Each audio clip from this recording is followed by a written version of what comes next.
Hey everybody, I'm Charles Szczepanek. Welcome to Pianist Academy. How are you all doing? We have a little bit of a smaller groups to start this morning. So Sandy, hello, and C Drive, hello, and Lori, welcome. If you haven't yet said hello in the chat, please do. Today we've got a pretty open session, just like last time. So it's going to be fun and exciting to see what we have to talk about. Hey, hello. Is it IGI people? Hello. Good to see you. Is this your first time joining one of the streams here? Bethany. Hello, hello. Carlos. Well, welcome, Carlos. And it's not, well, hey, great to see you. Great stuff and wonderful. So we're going to kick things off. So, you know, the usual way this works, if you've got something to ask, a topic you want to chat about, anything, drop it in the chat. It can be literally anything. One of the very first streams we did here on the channel, somebody even asked me about which would have a better return on investment, Bitcoin or piano lessons. So really, it could be anything. Okay, all that said, I'm going to jump into things, and feel free in the meantime, drop any questions or thoughts you have in the chat, and we'll just, we'll get rolling.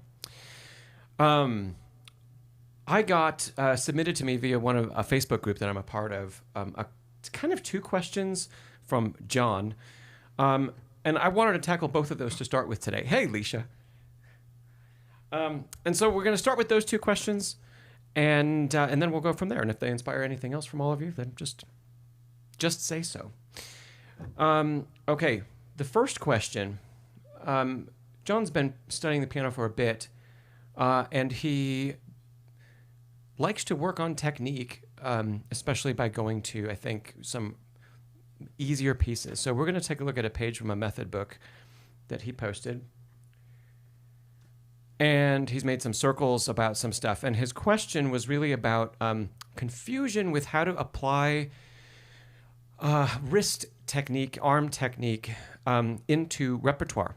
Because often, if you've been around the channel here, you know I'm a fan of the Hen and Faber series.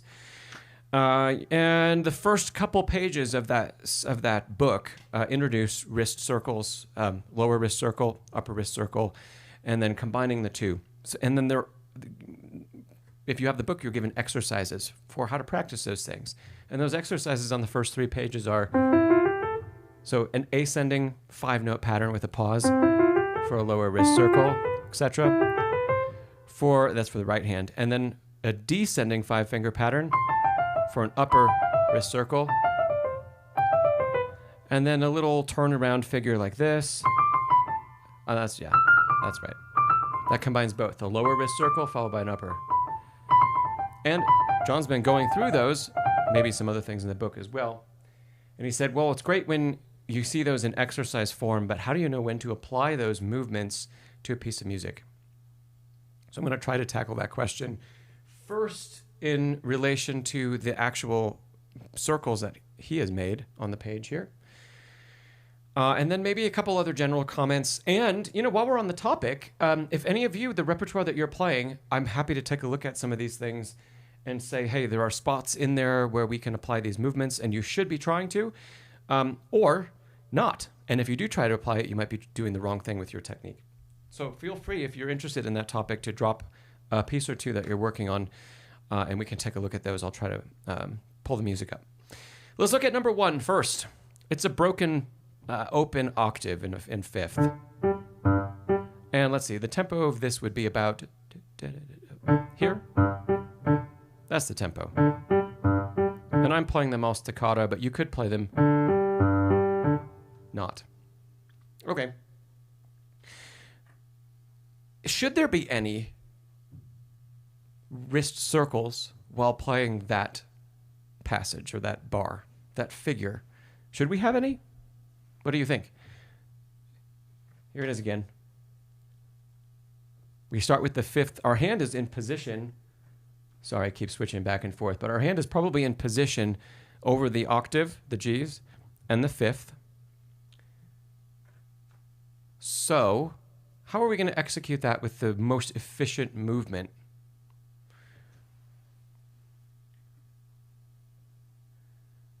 What do we think?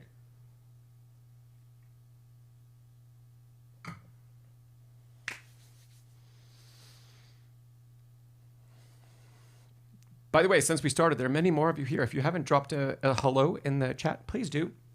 Please don't be shy about chiming in. I love to ask questions. Lori says, looks more like rotation. Okay. Anybody else? Any other takers on that question?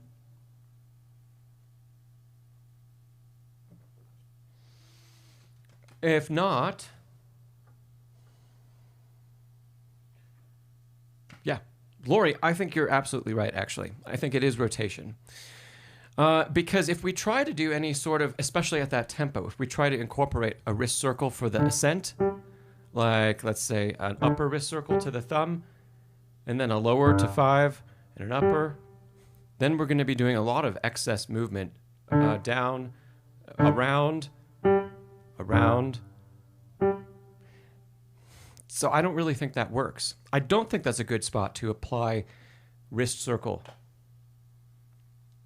Oh, Alicia. Well, hey, thanks for playing along. In fact, here's what's good, Alicia, about what you did.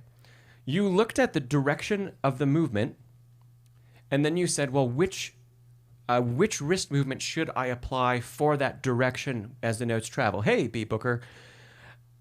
That's really good, because you saw as the left hand ascends, sometimes we'll make an over wrist circle. As the left hand descends, sometimes we'll make a lower wrist circle. So you are putting that together, and that's really good.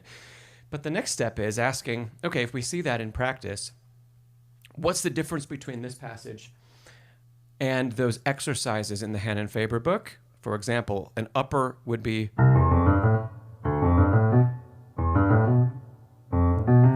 I know I'm not showing you the notes, but you can use your ears. How much of those are skipping around in that exercise? I'll even show you from the top down. This is the over wrist circle. There almost aren't any skips. The only skip is from the first note to the second note. Yeah? Now if we look back at this example, everything is skipping around. Nothing is linear. Nothing is scalar. Yeah? So, Lori, I think you're spot on. And the way that I would execute this topic is also covered in the Hannon Faber book. It's just 20 pages into the book, not in the first couple pages. But it's with rotation, where we allow the hand to, let's say, start neutral. I like to use the word neutral when we're talking about just our starting position, a good, healthy starting position as we play. Neutral. And then we could even rotate a little out from neutral. Out meaning opening. So as we open the palm up, the thumb of the left hand rises, right? So that's opening, rotation, closing. I always get the words confused. I think this is supination and pronation. I think I'm getting those right, but I always get them confused. If you know better, tell me if I got them right or not. I think of pronation as palm down and supination as palm up. I'll check on that in a second. Anyway, we want to begin with a neutral position, let the rotation open slightly to allow our thumb to close, rotate, right? And then we can rotate back to 5. So if I play this bar at tempo, you can see there's a lot of rocking back and forth. If I zoom in on that, and then slow down again, rotate, rotate, rotate. Even there's a rotation off when I play the final second finger of that pattern. And notice what's happening in the wrist. Not that much. I'm not doing an upper wrist circle followed by a lower wrist circle and an upper, right? There isn't that movement happening. The wrist itself is quite still, but we're gaining fluidity and movement by this instead. Or staccato. very similar, even though the articulation is shorter for the finger. Okay, so if we look back at the page, let's make a general rule that wrist circles, we need to be careful when there are skips and when we use wrist circles. Maybe it would be possible if there are skips in something like an arpeggio, like this is in C major, so we'll just use C major. Maybe it would be possible to use a little bit of lower wrist circle there, right? And then a little of upper. Because those skips in general, they aren't quite as large. They're not across a fourth, a fifth, or an octave. Yep. Most of that arpeggio is a third apart. And then where the jump happens, we reset and we do the same motion over again. And if we have something that's more linear, maybe we can use a wrist circle, but maybe not. Okay. Now that I've said that, let's look at number 2 on this page. That sounds like, that's that pattern. If I give you the bar before leading into it, so that little ba-da-da-da-dum is number 2. I'll ask you, all of you once again, do we use a wrist circle to play this? This is in the right hand, so the motions are opposite of what they were for the left hand.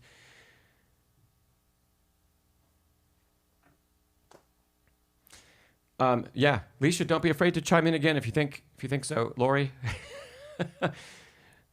if you're at a piano, you can also try it out and see what is your hand instinctively doing.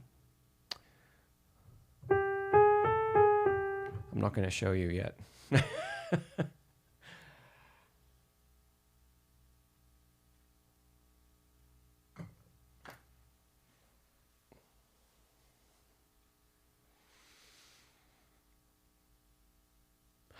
Rocking. B. Booker says rocking.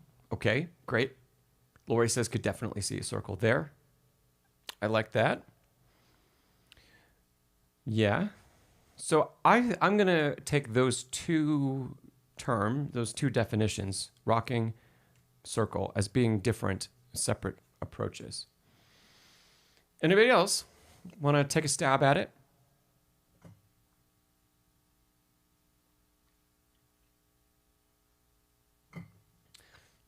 Carlos, you say a little lost on what I mean by wrist circles. Is it alternate? Is it an alternate to tucking the thumb? No, it is not. It's not an alternate. Technique is complicated. Let me dive a little bit back into what wrist circles means at a foundational level, okay? And let's go back to the right hand exercise that's presented in the Hand and Faber book. So a wrist circle would be, it has it has components in 3 planes. There's a vertical component to it, there's a horizontal component to it, and there's an in and out of the keyboard component as well. So I'm going to try to show all 3 of those using separate angles here. The vertical component we can see from the side, that the circle begins with a drop and the wrist is down, almost depressed, not broken, just low, because broken would be that. So low but supported. And then the wrist comes up to support 4 and 5 and lifts off. So you can see there's a big vertical change from the bottom of the wrist circle to the top. But it doesn't just work in that plane. It doesn't just work up and down. It also works side to side. So we start with alignment of the wrist over the thumb. And as the circle moves and we're low, look at how the wrist changes to be behind every finger.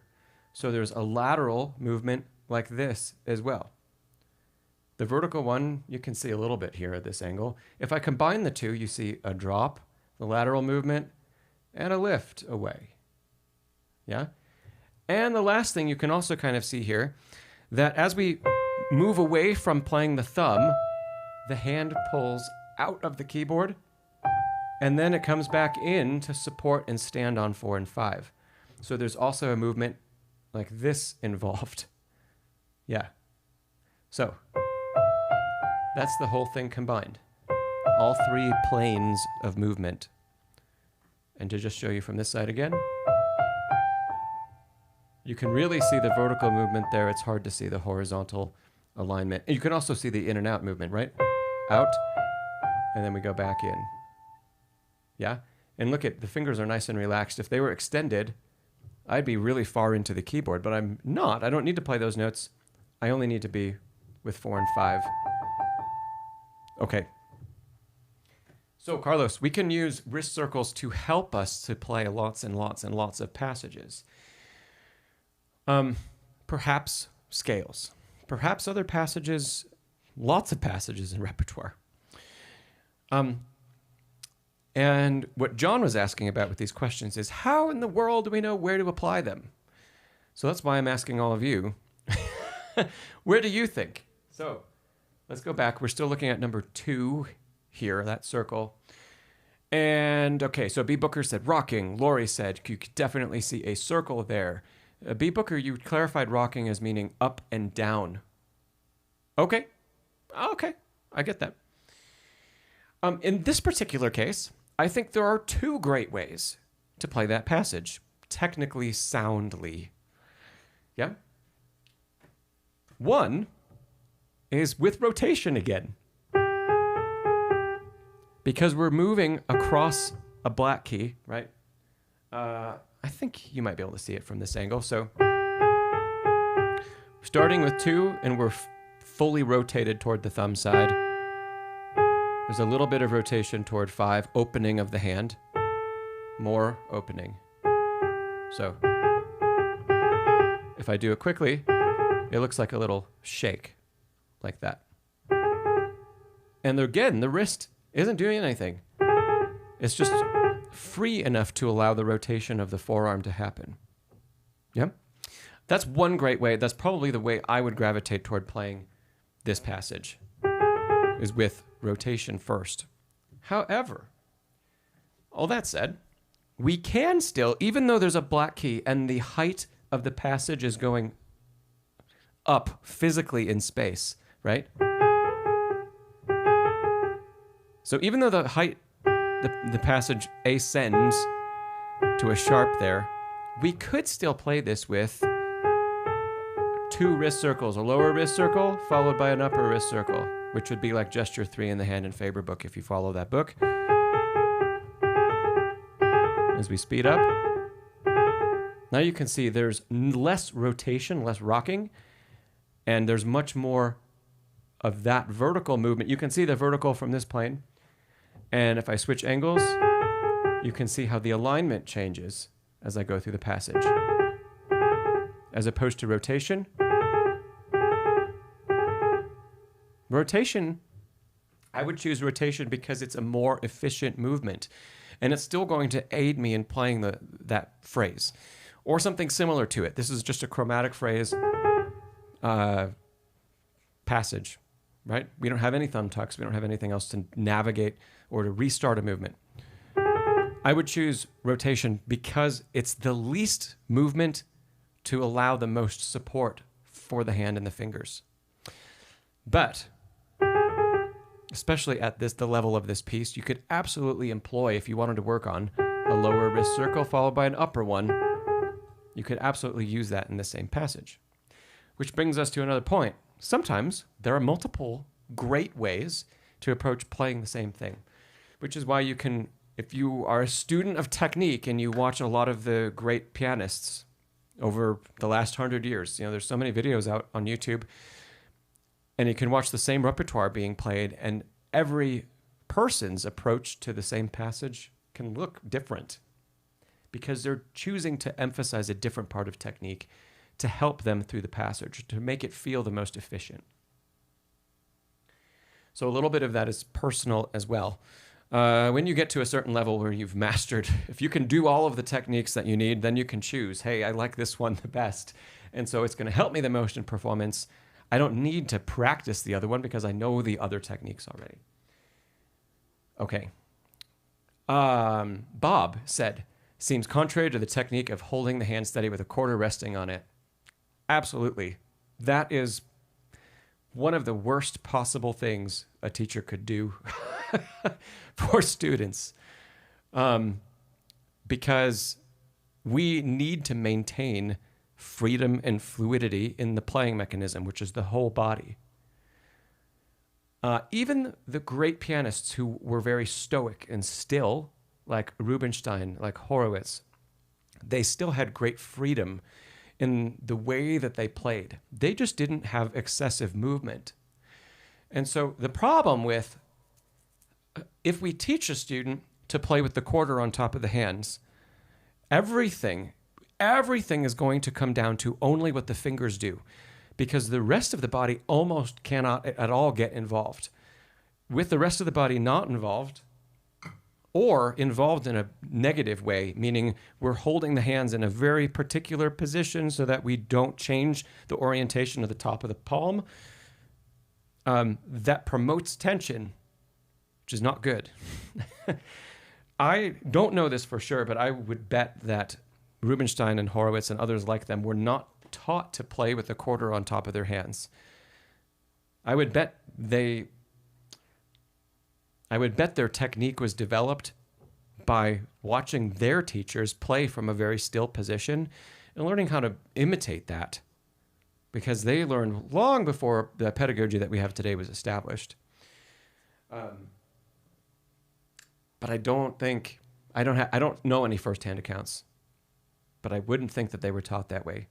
And if they were, that makes them even more extraordinary that they could overcome the problems that that type of teaching causes. Bob?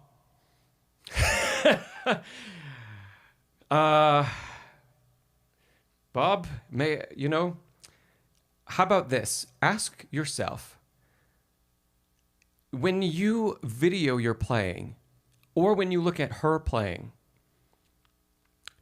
do you see the pianist that you want to become? And if you really admire your teacher's playing, hey, Super Brad. And Lori, we got a partial answer to your question. Is the quarter thing something really taught, or is it an urban legend? No, it's still really taught by teachers, as Bob is telling us. So yeah, Bob, ask yourself, does your teacher sound and look like the pianist that you want to become and that you want to replicate?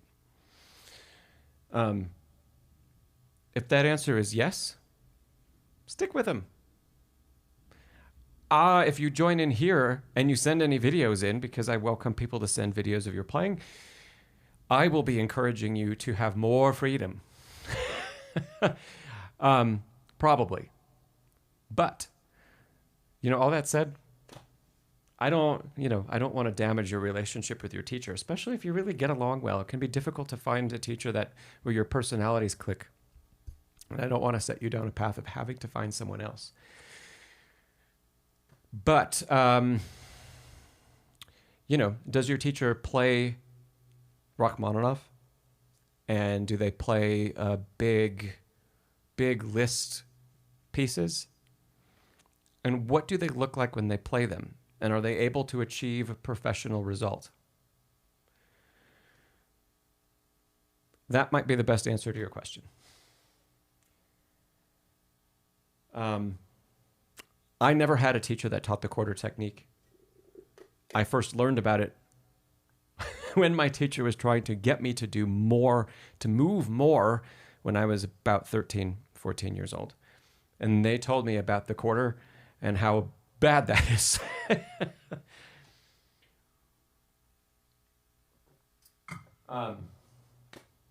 Yeah. Okay.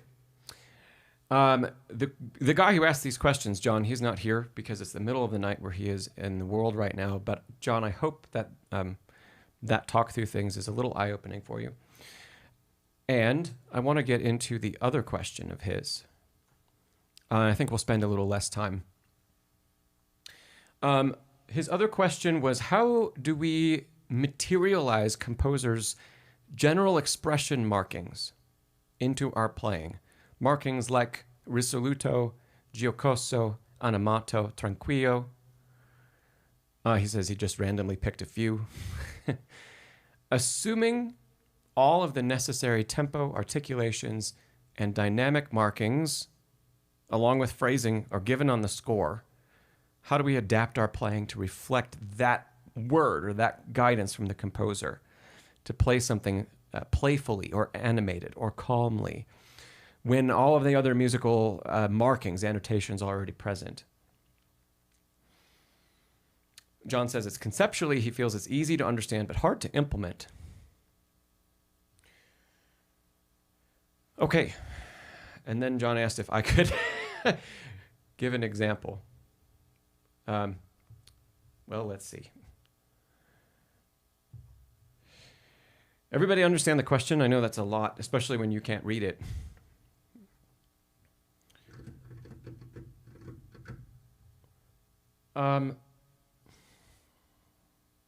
Yeah, what if we do...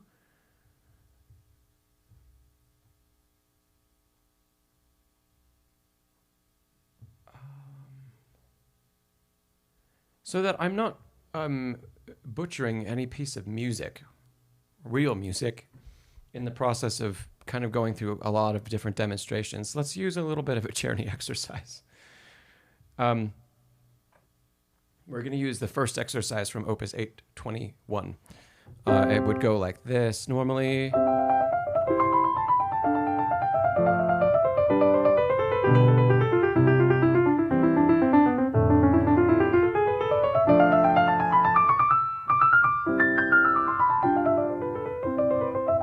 That's not bad for a sight read. Okay, so let's say the composer wrote, play this calmly. It probably wouldn't also be marked allegro, right? But if we still follow the dynamics that are given and the articulations given, notes held as long as they're supposed to be, rests observed, we might get something.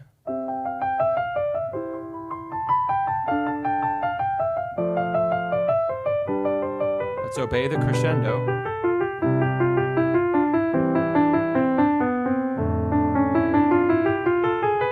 Oops. Sorry.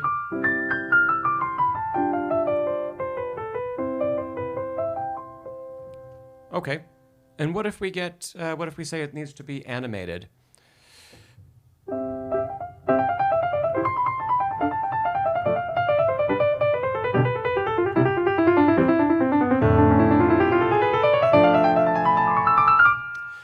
So I'm exaggerating the crescendo more. I'm exaggerating the detachment of the left hand more. Yep. And even the right hand it wasn't as legato as it was at the calm, in the calm tempo, let's say. This is very legato. But animated, if I slow down that articulation, we're getting very short articulations instead. Not staccato, I'm not pulling away, just short articulation to add to that liveliness and the character. What if it's supposed to be grandioso? It's a little strange to play this that way, but let's give it a try.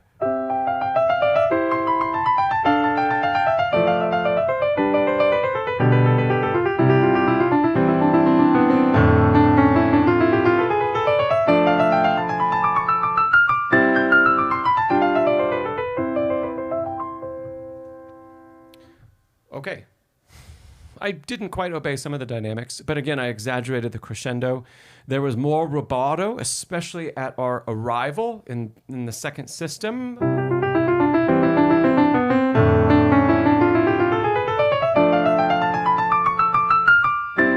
And again there at the top of the phrase, at the pinnacle. So, John's question was, if we still obey everything on the score, how do we convey the extra character, given that the phrasing and the dynamics and everything else is already there? So I think in the experiment we just did, we can say that certain types of exaggeration, or exaggerating the articulations marked or the phrasing marked in the direction that that particular word describes, is a great place to start. And then where can we go from there? I think my favorite way to show character in any piece of music, whether the composer gives us a marking or not, I'm always trying to show character. We should all always be trying to show character of some kind, diving down to what is it the composer's trying to say through their music, and give that to the listener, or find what it is so that we can practice showing that. So even if there isn't a word there in the score, I will still be looking for, how can I describe the character of this phrase or this part in the piece, this section? If it's the A section or the B section or the exposition of a sonata, what am I feeling, and how can I describe that with an adjective, or one of my favorite ways, with a scene?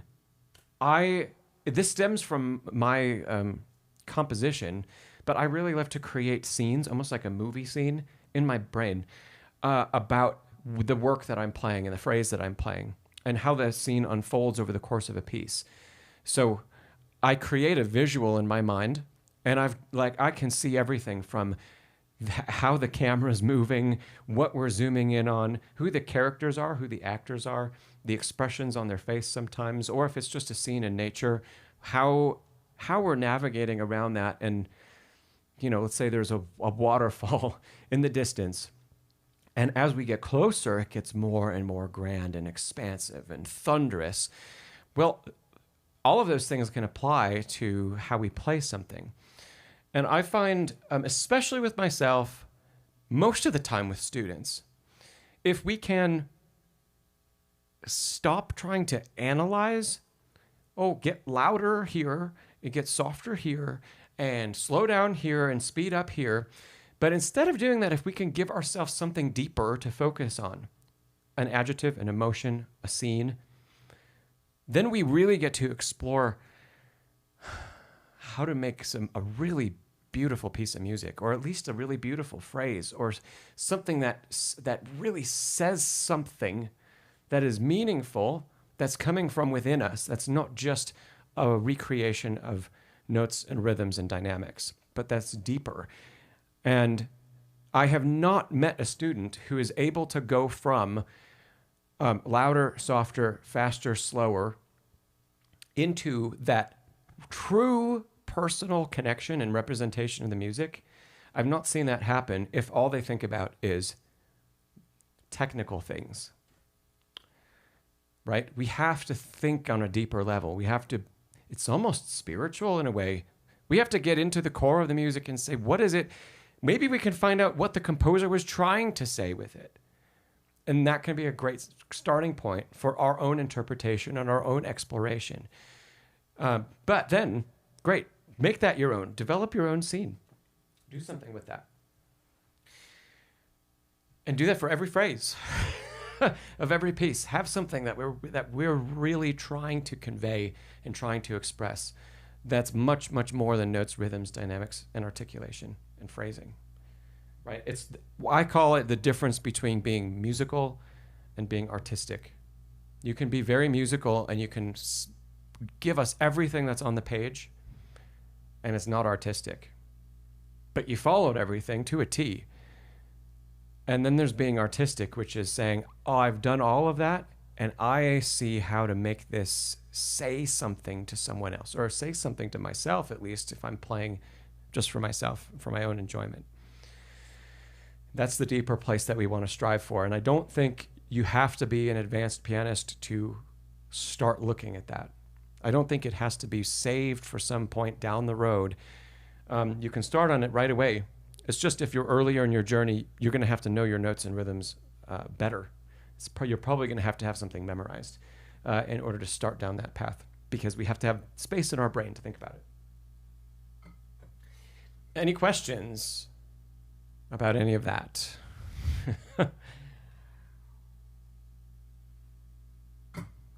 And Miguel, hello, Miguel.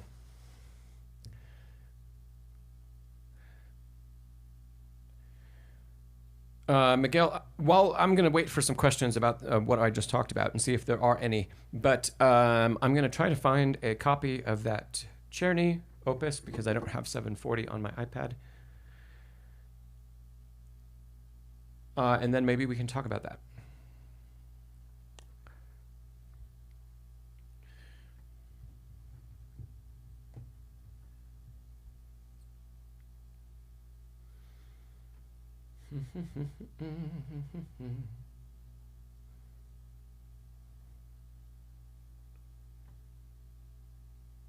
Okay. No questions. Great.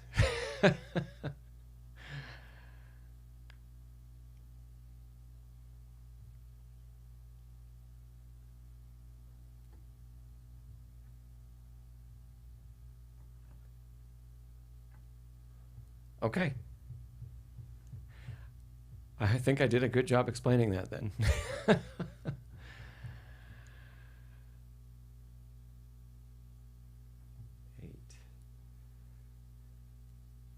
Let's see, Miguel, I'm looking for number 17.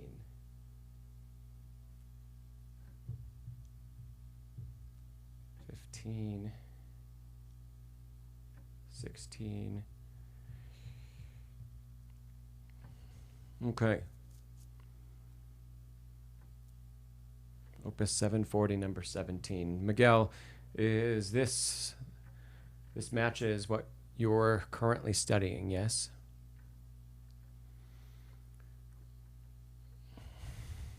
While we're taking a look at that, I've not played this before, so I'm going to do a quick read through some of these notes.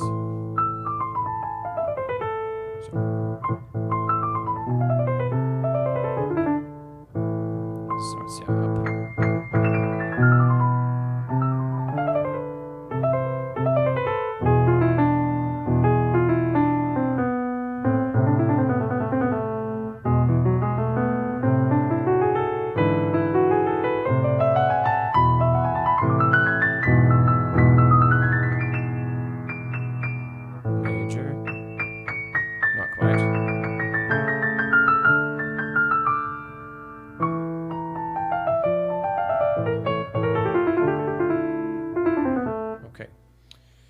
See.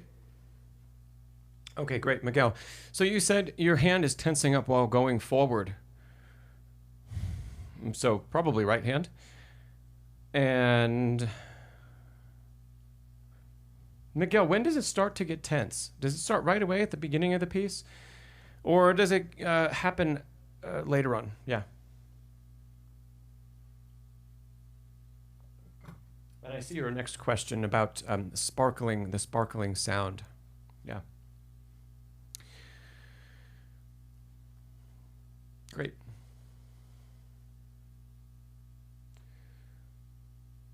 Has anybody else here played any of Czerny's Opus 740?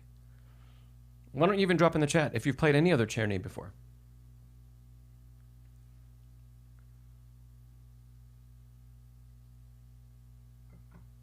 Okay, Rotzi, we'll tackle that question next, I think.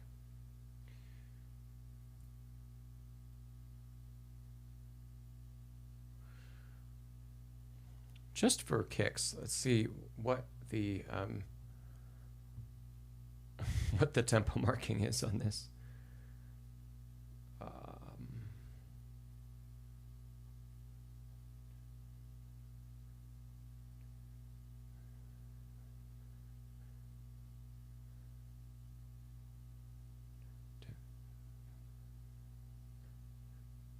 Okay, so that's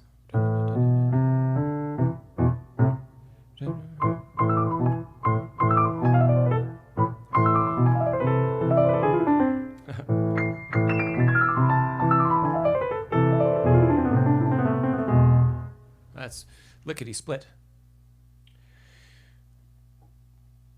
Oh, okay, so Miguel, you say that the tiredness and the tension. Okay, the tension happens second or third page, not because of the passages, because of tiredness. Okay. That helps a lot. Thanks, Miguel. And Miguel, what is your goal tempo? Are you trying to reach what's printed on the page here? Or are we going to be happy with attaining something a little bit less speedy? If you've got your quarter note BPM, that would be great. Bob, you say, yeah, Czerny has a, oh gosh, there are so many opuses of Czerny.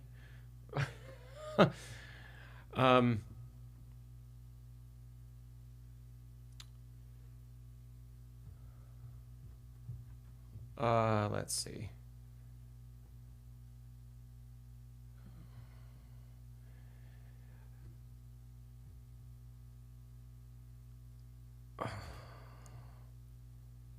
Yeah, so you could start, Bob, with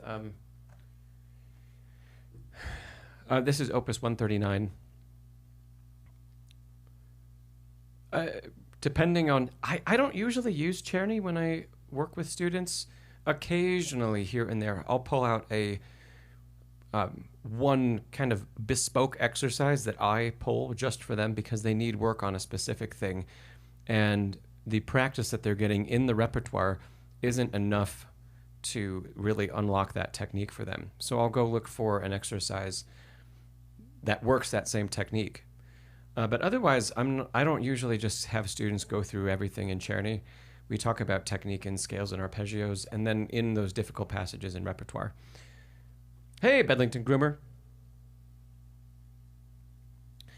So this one, Opus 139, is good, Bob. And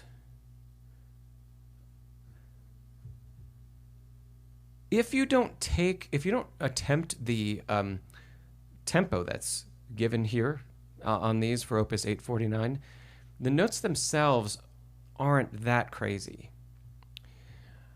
And you could still learn a lot. Just take a much slower tempo. So those are just a couple examples from this other opus.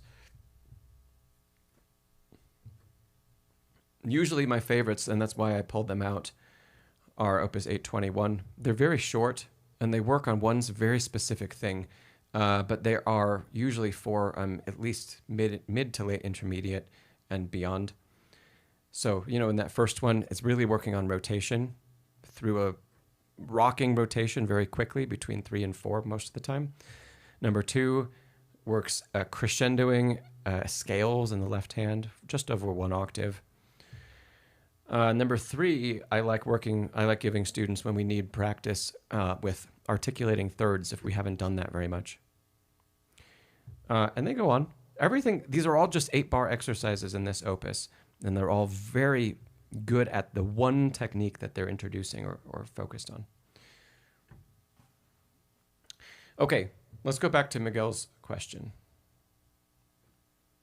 Wrong one. I need to find, give me a second. I need to find number 17 again. That was around.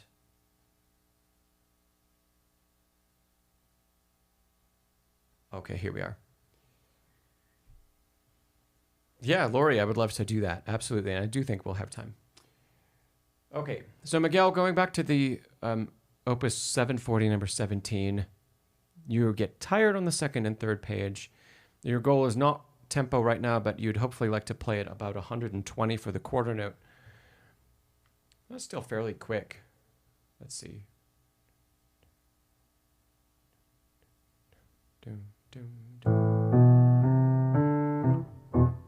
So that's still really fast.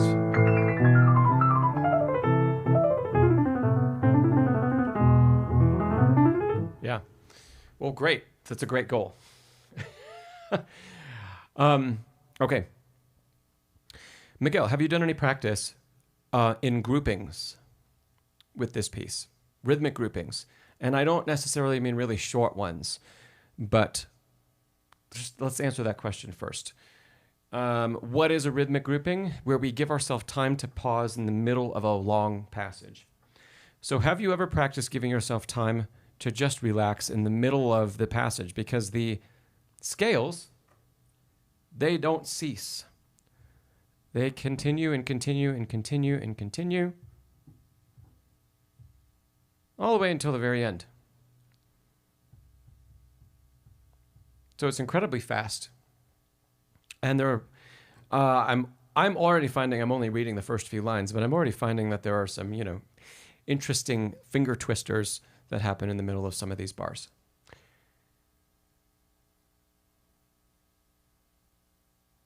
So Miguel, yeah, do you do any practice that way? Or is your practice mostly consistent tempo across bars and bars and bars at a time?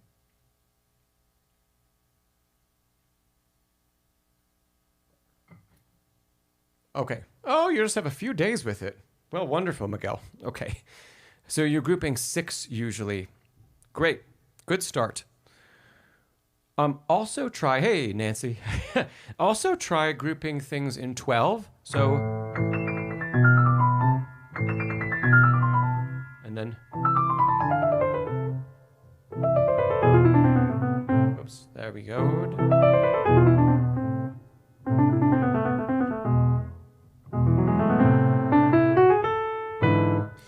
Right? So that now we're trying to give ourselves a little bit more to play in that one, think of it like a breath for the hand.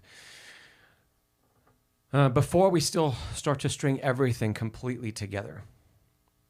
And as you're doing the groupings, try to bump your tempo up.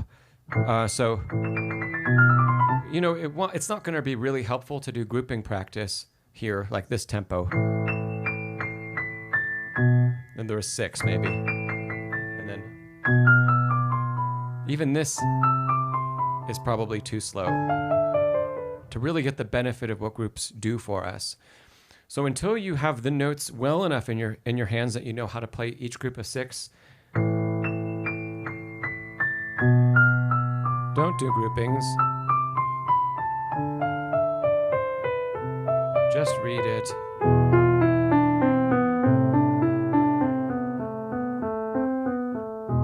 Yeah?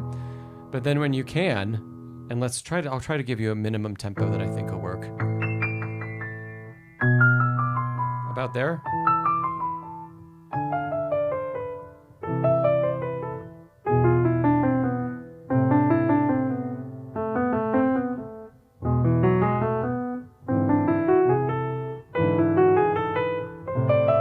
Etc.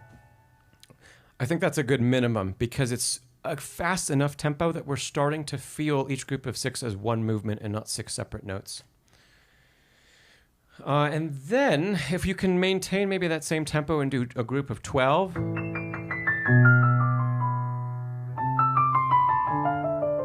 That's great.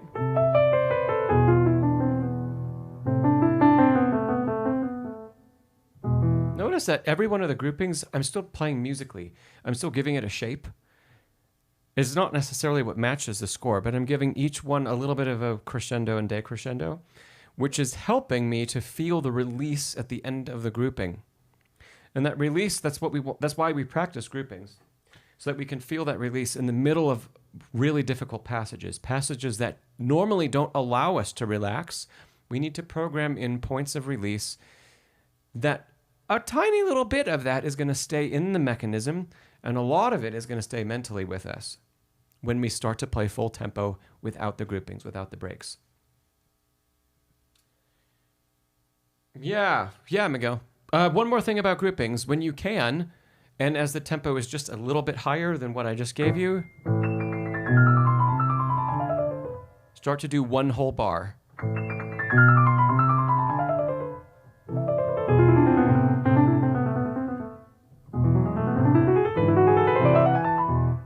Yeah? Start to do one whole bar, and that starts to get you really into, okay, what is this going to feel like when I have to string everything together over the course of the entire exercise? Okay, the lightness of the touch and that kind of the crystal-like sound.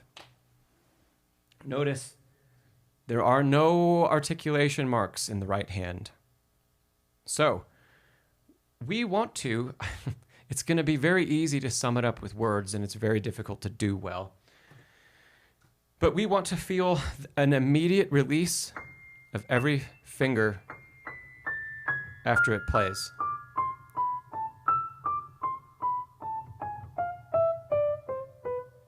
So even at this slow tempo, notice I'm not connecting any of it.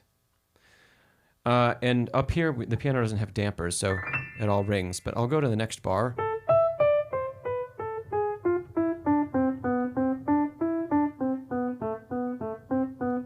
So I'm playing at a very low dynamic, but I'm also trying to, as soon as the note sounds, I'm trying to release the finger from its job of holding the key down. And it's not staccato because I'm not trying to play it ultra quickly. I'm not trying to make a detached. Listen to how that articulation sounds different when it's truly staccato.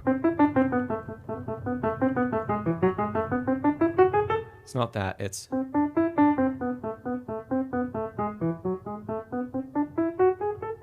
And look at how much quieter the hand is.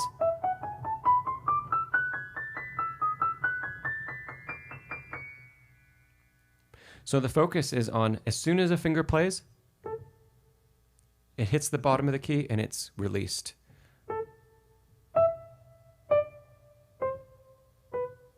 You could try to go that slowly if you have trouble with the technique of releasing immediately. As we speed this up, this does not ever turn into finger legato. But we get the illusion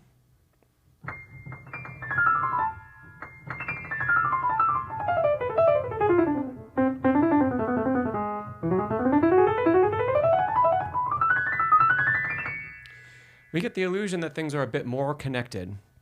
But the difference, when it's not truly finger legato, right? Finger legato, because we have to stay in the keys, it's far more difficult to execute something this fast at that tempo without any tension, because we have to stay engaged with the bottom of the key. Yeah? So we focus on that release not being staccato, and then the speed can start to come. Between that release and the practicing in grouping so that we don't add tension as we go from bar to bar to bar to bar to bar, that's the key to being able to get this, and anything that's like it, up to a faster tempo without tension and without getting tired out. So when we do practice groupings and we do groups of 6 or 12, and we get to the second page, we should not be feeling any tension, tightness, tiredness through all of this, because we've given ourselves plenty of places to pause and regroup. Yeah, Miguel, you say something nearer to finger staccato. I try not to think about it like staccato, because staccato, I think of a very short articulation. And I don't really care what the articulation length is. I'm not attempting to make the articulation short. I'm just attempting to release all activation of the finger as immediately as possible. The result is something that's almost like a finger staccato. But if we think about a finger staccato, we might add more movement that we truly don't have time for. So a finger staccato is sometimes taught with like a pulling motion. And if we play that, we're not going to have time to do that. Not anywhere near tempo for this exercise. So we can't use a pulling motion to create finger staccato. So you say, yeah, it's not legato, but it's really not staccato either.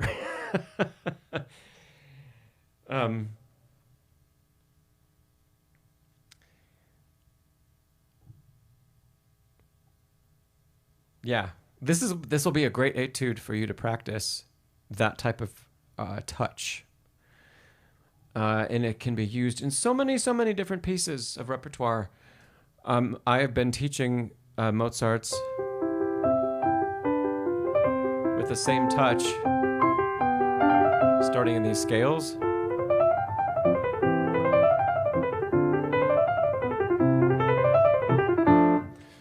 All of the same type of quasi-articulation. It's not staccato, it's not legato, it's not detached.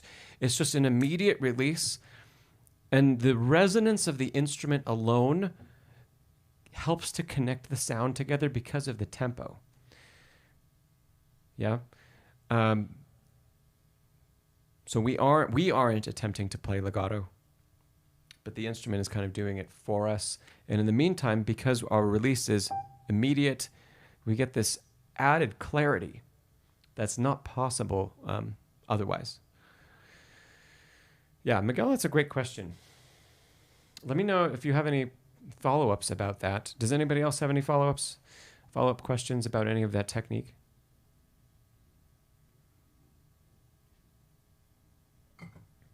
Yeah, thanks, Lori. It is a really nice tone for Mozart, especially if you're playing in a big hall. Because then also the bigger the hall that we're playing in, the more the room connects our sound as well. So yeah, when things are fast, I'll take a brief tangent here and then I'll come back to questions. A lot of times the rooms that we practice in are very dry. Dry meaning there's not a lot of reverberation. The sound doesn't last for very long. It just dies away. So staccato sounds exceptionally short. And legato might be difficult to make well in a really dry practice room or dry room in a house, etc. But then you get into a performance space, which are all larger rooms, whether it's like a small recital hall that holds 100 people or a really, really big, beautiful concert venue that maybe holds 1,000 people or more. Even the small halls that are 100, 200 people that can seat that many, they add more ring to our sound. And because of that, we usually always, when we go to a performance space, we have to learn how to play even more and more and more clearly. Where in the practice room or at home, we can get away with a lot of pedal and we can get away with lots and lots of legato, finger legato all over the place. And maybe it sounds good. It sounds necessary in a space like that. If you're not prepared for how the sound changes when you get into one of those other spaces, you have to totally change the way you approach playing a piece. So typically, I mean, if you have a teacher that works out of a space like that, or if you have recitals, if you got a teacher and you have studio recitals in spaces like that where you go and there's a nice instrument on a stage somewhere, you hopefully will get a little bit of practice once in a while adapting to the space. And then you'll find out when you're practicing at home, you really should be, unless your only goal is to play at home and it's not to play in other places, you really should be erring on the side of not quite connected enough. Because the bigger and the bigger the room that you go to, the more the room does it for you. And you have to be able to modify on the spot to say, I need to play this passage that I've practiced with pedal down, maybe the whole passage. I need none now. Because the room is so live, and 10 rows back, without any pedal, it already sounds like kind of a wash of sound. I don't need to add to that blur. In fact, I need to do everything I can to subtract from it so that the clarity stays. So, something to think about for everybody. And if you really want to take the way that you're going to learn the most, but that's the hardest, try to modify your playing everywhere you go so that you get exactly the sound that you want, which is at home, be able to play a passage or a piece with one type of articulation and one maybe type of pedaling or set of pedals that you like to use to create that. And when you go to another space, maybe you can find one nearby. For a lot of people, that's usually a church. If you can find a church that will allow you to use a piano in their sanctuary, that's immediately going to be a bigger space. You'll be able to practice hearing what it sounds like there. Take your phone. When you're sitting at the piano, you're going to hear a little difference. Put your phone 10 rows back and listen back to what it sounds like when you play. And how do you need to modify your playing in a space like that to get the same result? Then you'll learn a tremendous amount about technique and about how we need to be malleable as pianists, depending on where we're playing. Oh, hey, Chris. Yes, Chris, we talked just a little bit about the tempo controversy. Nancy, you bring up a great thing. On a digital, change the stage or change the amount of reverb. And then you can be on your same instrument at home and you can get a little bit of a sense of how things do change if you go to an acoustic in another environment. It's a great way to use that technology on a digital instrument. And try to keep, when you've got a lot of reverb or you're in a big hall on your keyboard, try to keep it just as clean and clear as it was when everything's totally dry. Let's see. Miguel, you said, do I think of it like cleaning the keys, not doing a vertical movement? No. Because, Miguel, cleaning the keys involves a swiping. So it involves a movement that's like this, where we're pulling back on the key surface. And if we're retracting the fingers at all in an exercise that's as quick as the one that we're working on, we don't have time to make that motion with even a finger and get the rest of the hand in position for the next notes. So if we're adding that movement, we're probably adding tension because all of the notes come so quickly. I can't watch my camera and play it. Yeah. So I'm trying not to do that. So you might see there's a little bit of, maybe it's more like if you were on a tabletop tapping your fingers like this, but without the lift. So the lift, without the lift up. But it's that kind of feeling, but basically from the key surface down. Yeah.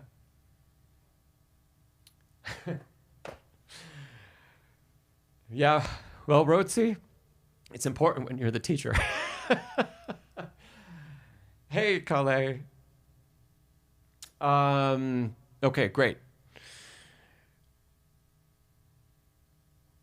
Rhodesy, I think I can answer your question quickly. And then, actually, you might be the next question up as well.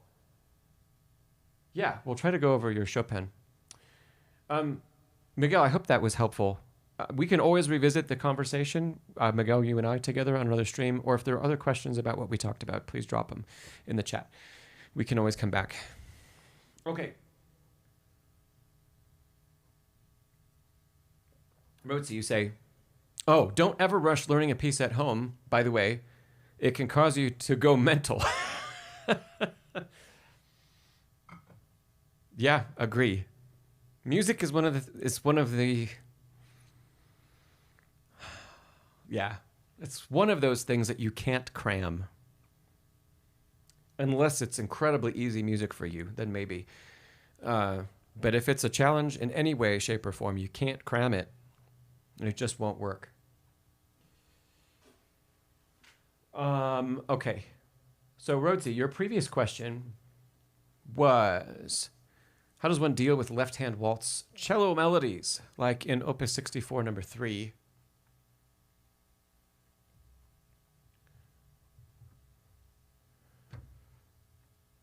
Waltzes, Opus 64. You say, the rhythm in that section mentally confuses you since the right hand is the accompaniment.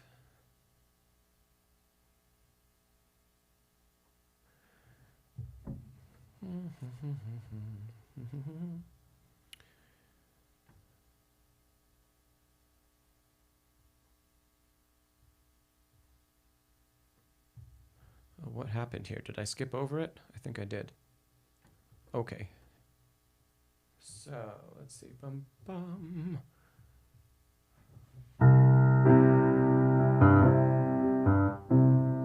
So, here we are. So your basic question is, how can you deal with it?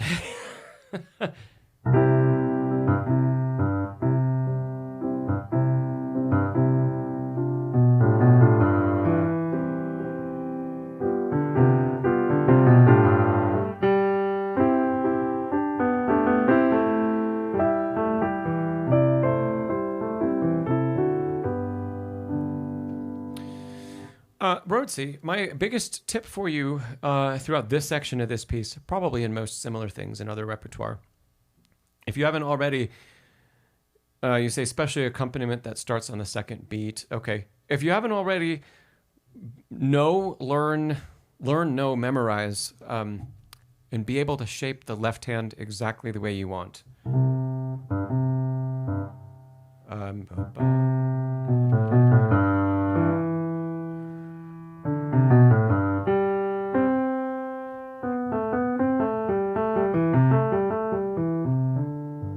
With the rubato that you want, with the dynamic change that you want, the phrase that you want. Make sure the left hand is truly its own independent voice. And the right hand, you said it's kind of like keeping time. It's the accompaniment. Sure. But think about it as a very, very good and flexible accompanist. So the right hand needs to be responding to what the left hand does. Or, in other words, if you were to play the right hand by itself, you shouldn't be able to play the right hand by itself without at least thinking about how the melody in the left hand is leading you in your tempo and your rubato where you need to go or where you want to go. Yeah, technically hard mentally. I think, Rhodesy, the key is the right hand, the accompaniment is completely at the mercy of the melody of the left hand. So the left hand is the leader, the right hand is the follower. The right hand just responds.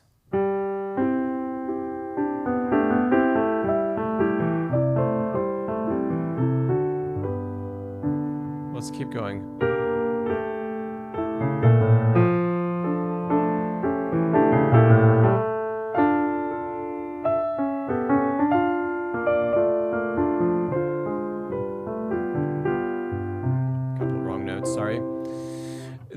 All of these bars, like 86, 92, 97, there are a couple others that I didn't name because they're later in the line.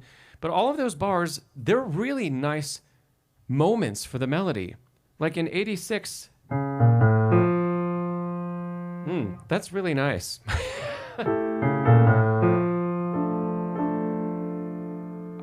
So think about how beautiful it is that we get space to let the left hand come out, to let the melody come out, and that it's not taken up with just more of the same, 3-beat waltz figure, accompaniment figure.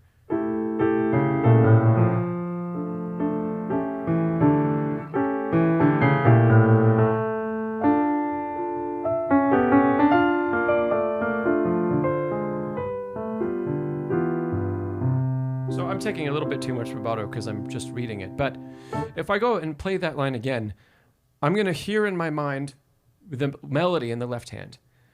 And listen, if I just play the right hand alone, how much time there is, how much space there is. But it's all being cued by hearing the melody, knowing the melody. So here's the downbeat of 85.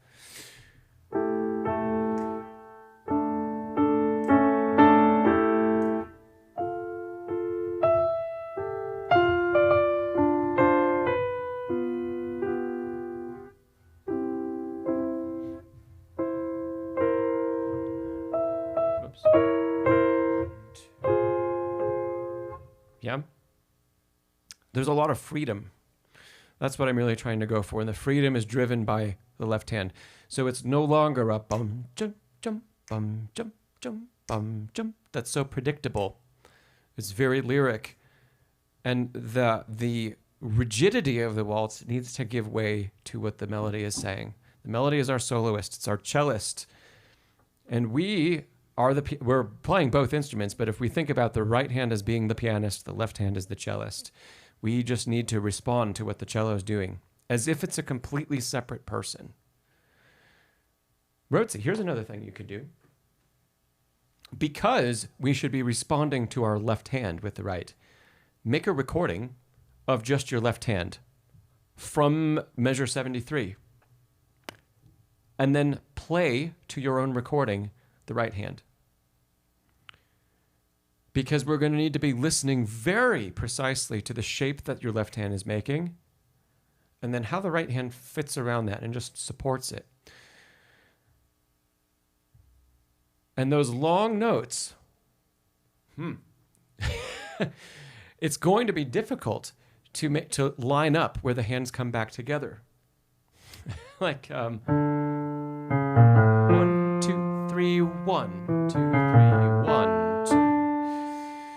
Well, where we have a dotted half note that's held for 3 beats plus an eighth across the bar line, we want to be locked in to how you're hearing the cellist dig in with the bow on that note. Da,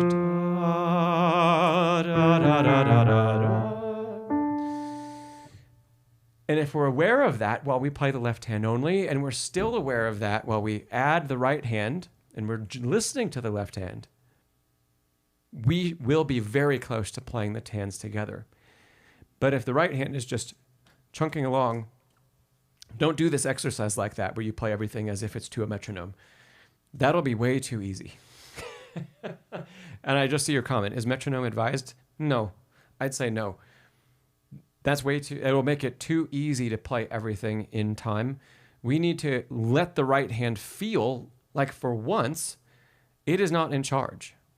It is not the hand that's driving things forward for us. It's the hand that's responding.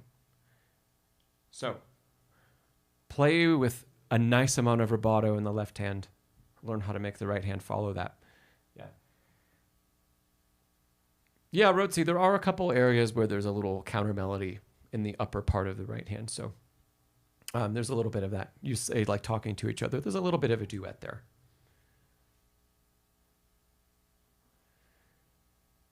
Yeah, so Rotzi, you say there has to be rubato like what Liszt said about Chopin's rubato, wind rustling in the trees. Yeah. If only we knew exactly what Liszt meant by that.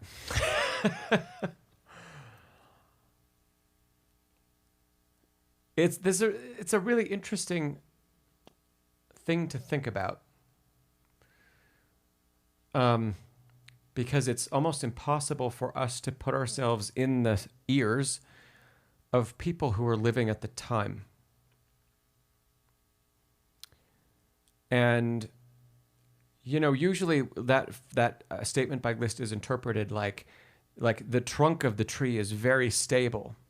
And so he was describing part of Chopin's rubato as having a lot of stability and being unwavering.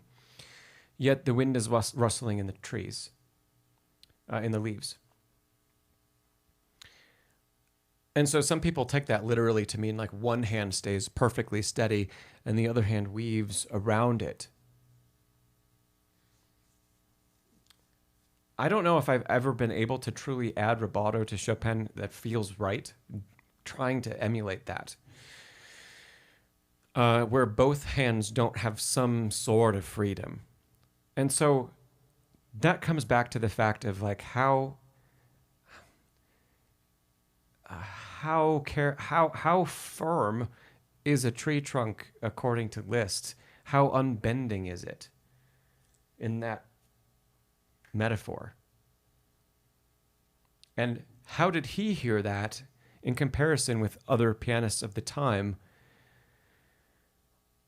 And what was that difference?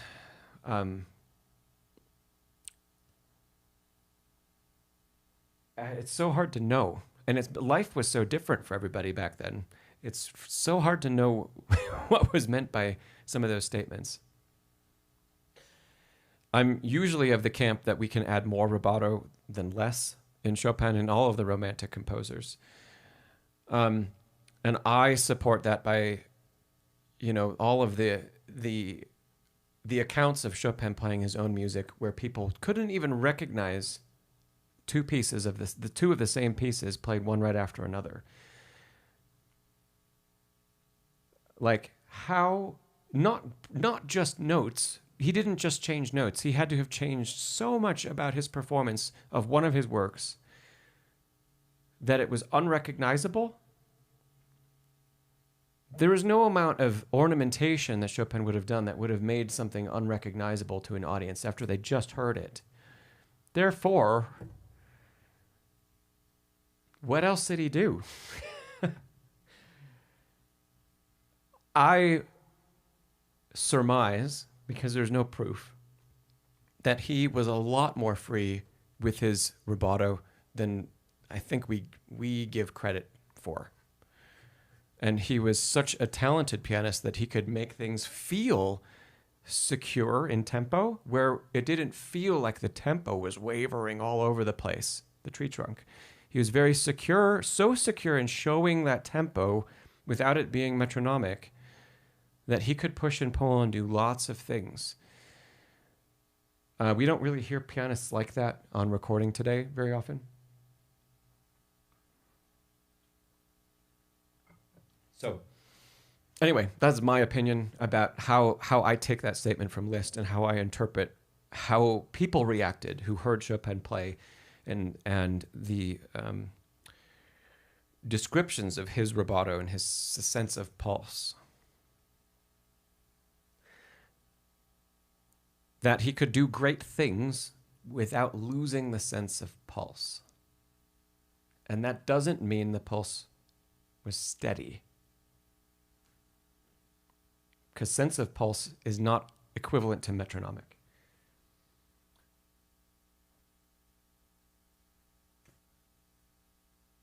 Hey, Seth. Okay. That's a great question, Seth. Let me see. I have to go back and I think grab a couple before we get to your question, but it's good to see you.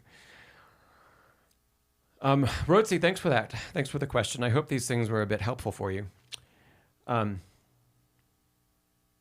Yeah.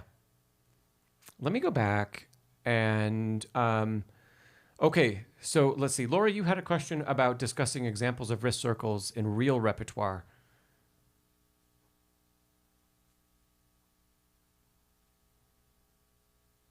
Okay. Let's see. And I think the next question was the one that just came in from Seth.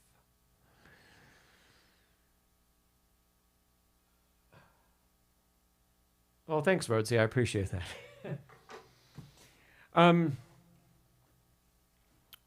Okay, let me see if I can tackle Lori's question next about more repertoire. What are some pieces that people that are here, what are some pieces that you're working on? And I'll try to apply this directly to some measures that you're already practicing rather than just choosing some random things. And thanks, Bedlington Groomer. When I was interviewing my teacher, Robert Hamilton, here, and I posted a couple videos of that, and there's a really long video, shameless plug, in my practicing course, Mastering Your Practice. There's about 30 to 40 minutes of he and I talking about practicing and how to practice. That's a part of that course, so you can check that out. There's a link down below in the description. And I haven't released any part of we recorded for 6 hours, and I haven't released a great deal of our conversation yet. But he talked about something that he was always praised for in his own playing, which was how he could push and pull and bend all sorts of things, and he even did some demonstrations of it, yet not lose the sense of pulse. And for him, it was never something he was taught how to do. It was a sense that almost like an innate ability of how to connect music together. And he and I, when I was his student, we never worked on pushing and pulling and bending like he would do with a lot of his other students, because the teacher I had before him would very typically describe my playing as I pull a thread, the thread of the musical line, and I stretch it and I stretch it. And he would say, you stretch it so much, it should break. But it doesn't when you play. And he was afraid that at some point it would break. And the musical lines would just come tumbling about. And the music I was playing wouldn't make sense anymore from a listener's perspective. So he was always encouraging me to be more in the box, because I think similarly to how my teacher Robert Hamilton described his own playing, I was able to pull things apart, yet not at the same time.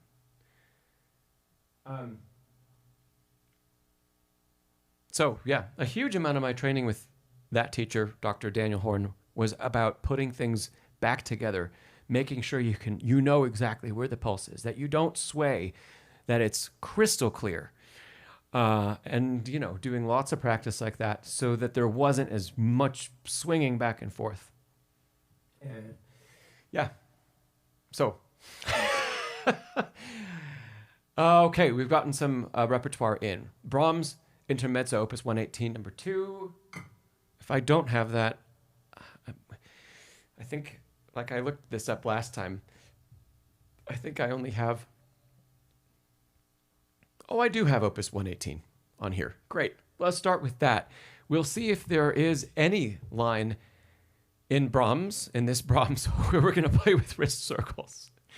Can anybody tell me why I'm laughing about that? There might be some. But what is Brahms really known for in his writing, in the style of writing? I mean, it can be beautiful. It can be great. But what's one big thing that separates Brahms from a lot of other composers?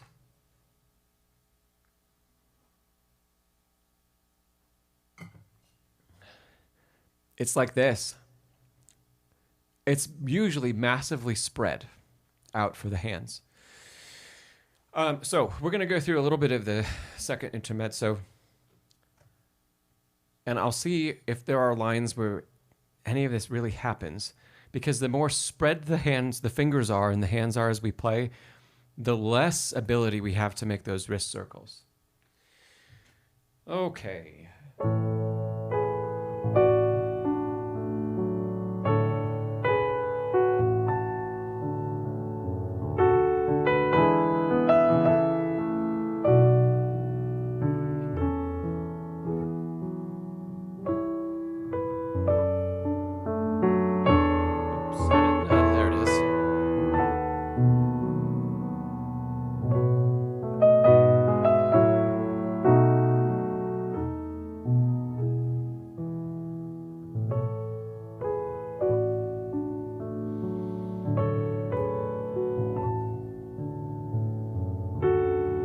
Let's stick with that first statement of the theme.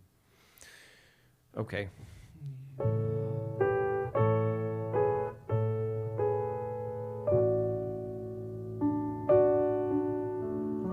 Okay. So there are some places, I'm going to turn the music off so you can see what I'm doing a little bit better. There are some places where we could have some wrist circles employed. So especially bar 1, leading down to the thumb.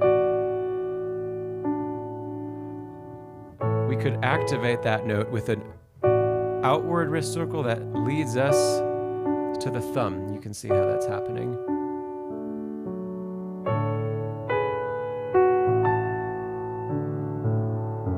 Left hand as it goes down, lower wrist circle. All of these in the left hand, let's see. I'm doing a wrist circle with almost every one of them. And let's see what happens in the right hand there. That's more rotation into the melody itself.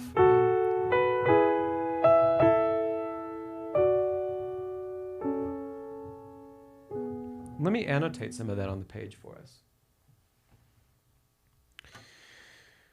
So we had an over wrist circle there in the right hand, an under wrist circle in the left hand, probably nothing here because of what's coming up, but a great sense of on the rolled chord, making sure that we align for the 5th finger. That's going to mean wrist movement. And if we show that here, where we can kind of stand on 5, it's not truly a circle because there's way too great of a distance to travel. But the wrist is free and it's moving. Let's go back. So this second full bar, again, the descent, lower wrist circle. And then every one of these ascents, upper wrist circle. Maybe not this stretch of a tenth. Here, again, not lower, an upper wrist circle. And then in the right hand, so this is interesting because the annotation for rotation looks the same as the annotation for wrist circle, but I'll just write rotation to and from 5, or from the top really. So especially, I'm allowing the melody to be sustained with fingers, but other notes not, right? Because there's plenty of pedal. So despite this passage growing, right, in size like that, I'm not keeping the hand spread and under tension like that just was. And if I show you from this side, that's under tension because I'm not allowing the hand to relax. But if I think about little bits of rotation to the melody note, allowing thumb and second finger to retract and come back to something closer to neutral, I allow the hand to stay in movement, which makes it easier to make a phrase and makes it easier to connect everything. Let me play that first introduction of this for you again. You can kind of be looking for what's happening in the two hands as we go.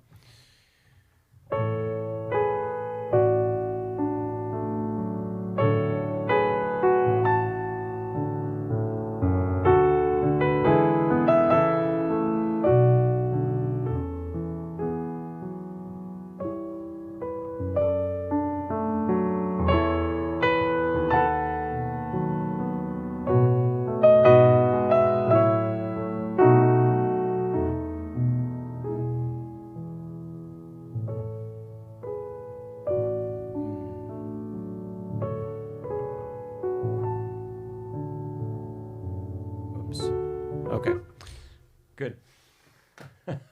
That's a great suggestion. I'm actually surprised how much we found because I was expecting Brahms to have to be so spread. But you can see we went through, really, I just annotated 4 bars, but there was a tremendous amount that we could apply. I'll have to let John know that we tackled his question again about an hour and a half in. Okay. So Laura, you said any of the easier sonatinas by Clementi, Beethoven, or Kuhlau. Yeah, and Leisha says you're starting Clementi Sonatina in C, the first one in Opus 36, probably. Calais is playing sonatinas by Clementi. Let's look at a sonatina by Clementi.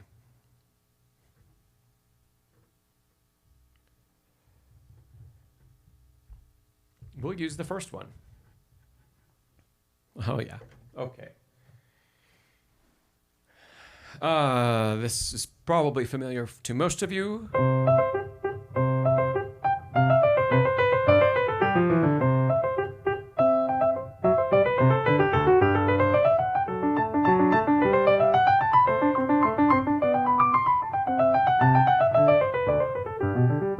Yeah. I'll leave the score up. Let's see. This is a great example because there's a ton.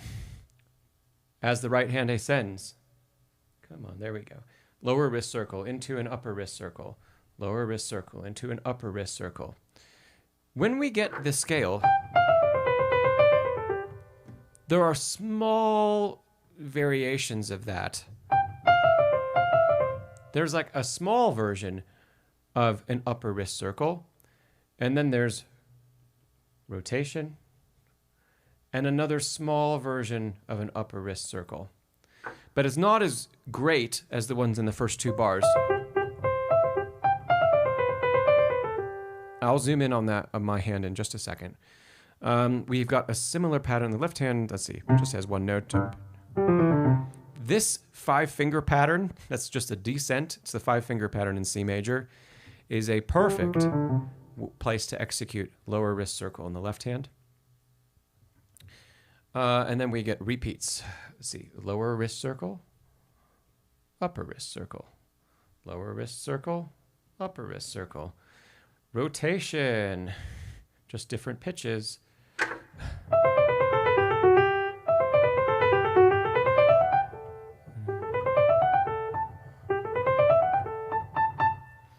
I don't really like doing any wrist movement across the scale. I don't think that's necessary, and it has the potential to get in the way of the thumb tuck there. There wouldn't be any.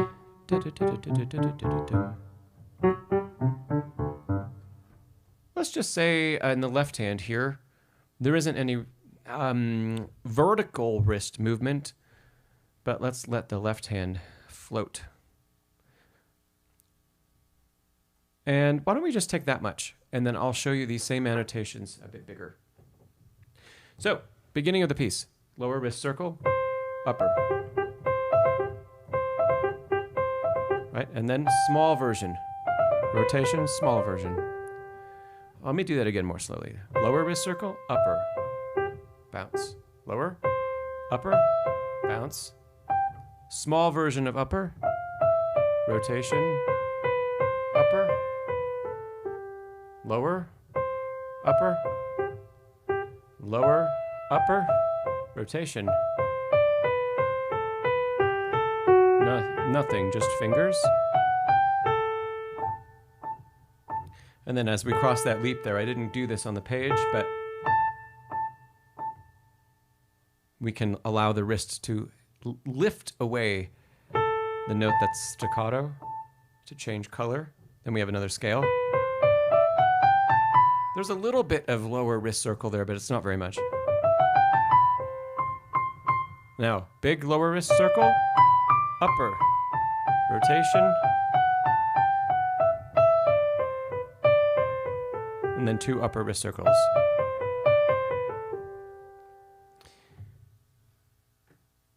Okay, I didn't do the left hand. We only had a couple little things in there, but that's a great example of a piece where it's all over the place. Just being able to apply lower and upper and rotation, which I think are the 3 of the most important ways of using the body in order to play.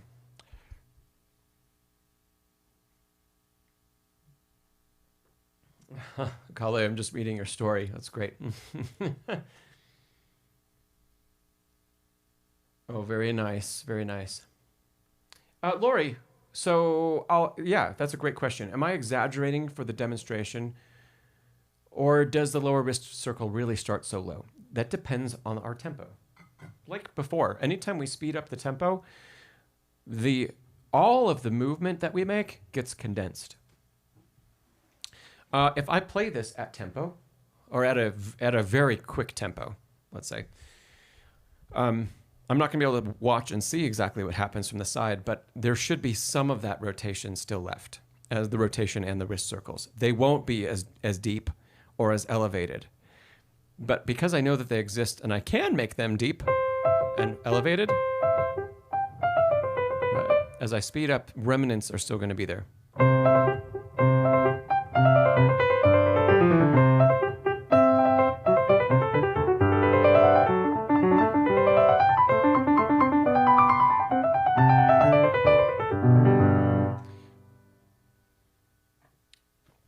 Okay. I think that was a good demonstration. So some of it should have looked like it's still there, just not to as great of an extent. Yeah. All right. Yeah, Lori, absolutely. My pleasure. Good. Is there anything else? Any other repertoire? We had a lot of people playing Clementi.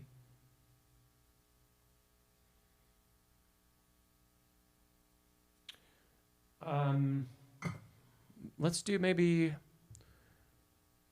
do one more.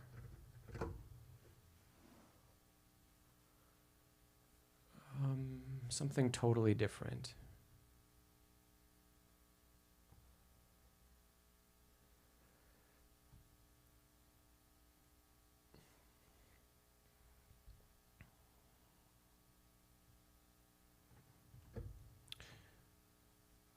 Oh, Seth, you want some Bach?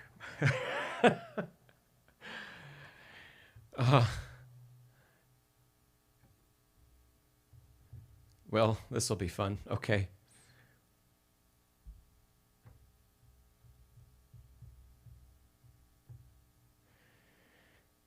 Oh, let's see.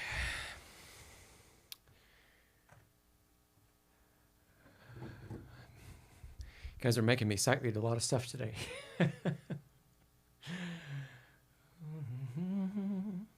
This is going to be under tempo, so let's see.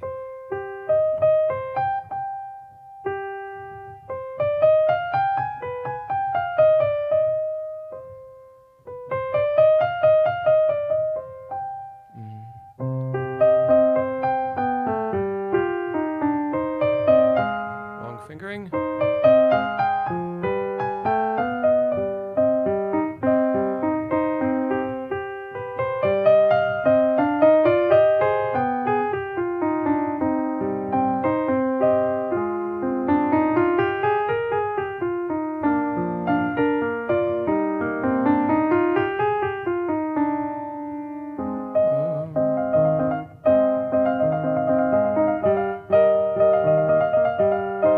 Okay, we'll stop there. There's still some that can happen even in Bach. Sometimes it's going to be what would happen if there was just a single line that we have to play with one hand. Needs to be modified if there are other voices we need to hold. There weren't too many occasions of that here in the opening of this, but if we start from the top. Yeah, this would be I'm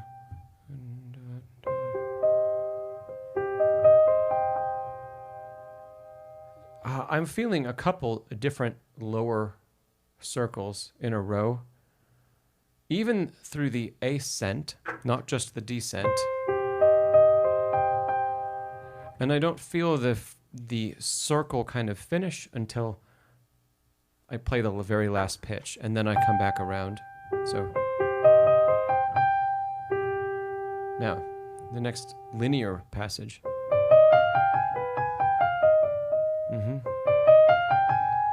Definitely lower wrist circle.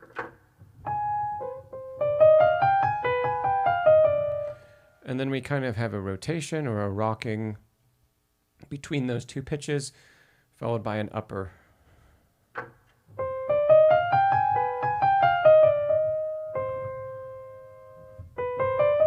And then where do we go? Da, da, da, da, da, da. Yeah, I like to do a little bit of swinging the wrist around here. And lower, upper, lower, upper. Lower, upper, lower, upper.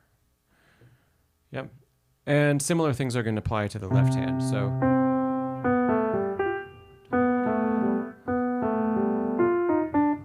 these two are lower, lower. Probably not much there because it's moving more slowly.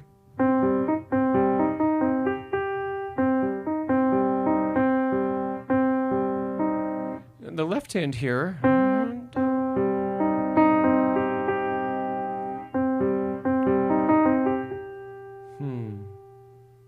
There's a bit of lower circle. And upper. Unlike how I felt the right hand, this one's following the typical way that we'd play this according to change in direction. Yep, yeah.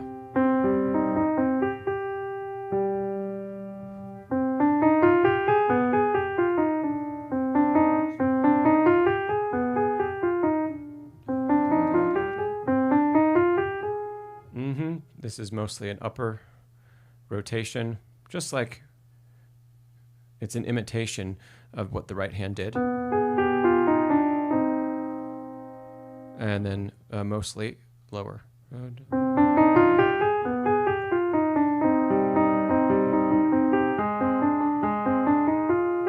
Now, as soon as we start to have voices that need to hold, some of that rotation needs to be eliminated because we can't pull the hand out of position for the rest of the pitches, like those. Yeah, Seth. Hopefully that answers a bit of your question about this. So there are still places that we can use wrist circles in Bach, but perhaps in general more limited, especially as more voices get introduced. And if we remember how Bach would have originally, the technique of Bach's day, how Bach would have originally played, technique was all finger articulation. None of the rest of this existed, and it didn't need to exist because the weight of the keys on period instruments were extremely light. It took very little effort to depress. So if you were to play this on a period instrument, you wouldn't need to use any of these other techniques that we employ for the modern piano because the keys are so much heavier. The action is so much more difficult to move. Bach would have just been played like this with probably very curved fingers and very small movements. Yeah, in general, that actually makes Bach easier to play on those period instruments that the music was written for. It's more difficult on the modern piano. Cool. Thanks, Seth. Thanks for the challenge.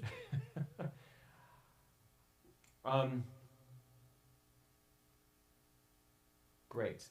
Let's go back to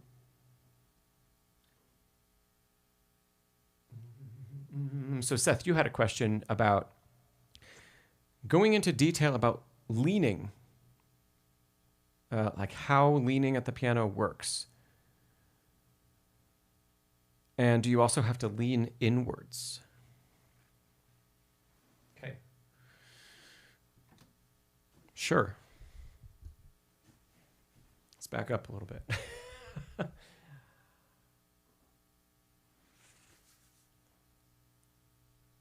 Yeah, let's pull up a different piece.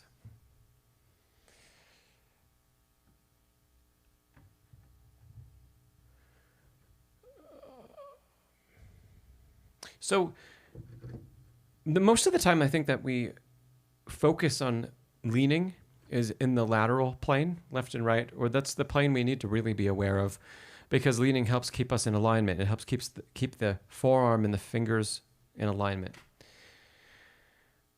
So for example, some Rachmaninoff.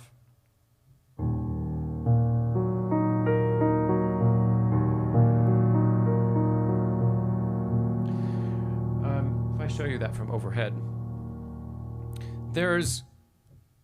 I'm not going to be able to talk into the microphone because I can't stay in one place while I play this, but there's a little bit of lean for that first octave, and then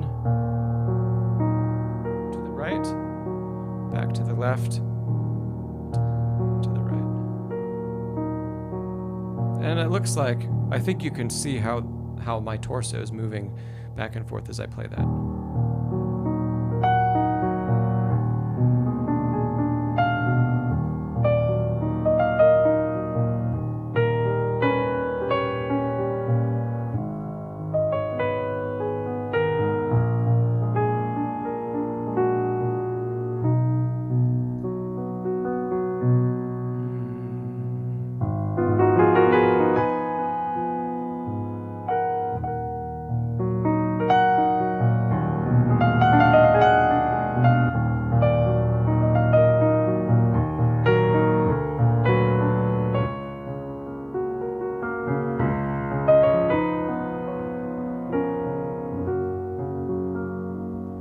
Okay, so via that overhead view, I think you got a good sense of that there is a lot of lateral leaning back and forth.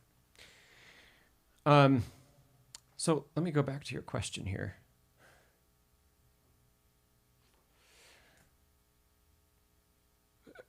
As we decide how much to lean or in what direction that we're leaning. We have to use, I'd say, use common sense. The lean is all about keeping something in better alignment to make it easier to play, to make it easier for the keys to descend.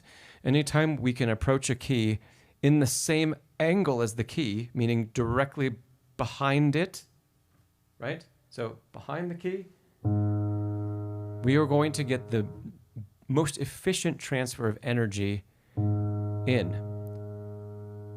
So if I do that same thing and I don't lean over, I'm no longer directly behind that note. You can see that there's an angle. And because of that, I'm not going to get the most efficient transfer of energy. Instead, I shouldn't push my elbow out to do it. I should keep my elbow loose and hanging off the shoulder, and I should lean my torso to the left until I'm in alignment again. But anytime we do that for one hand, we immediately compromise the other. Seth says, where is the movement coming from? Good question.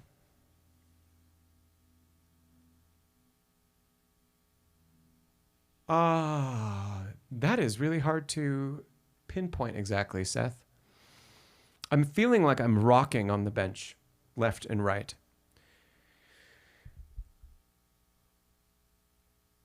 But where is the activation actually happening?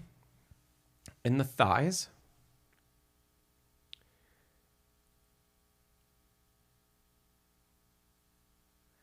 There's a little bit of just support in the core to make sure that we're able to stay in an upright position as we lean.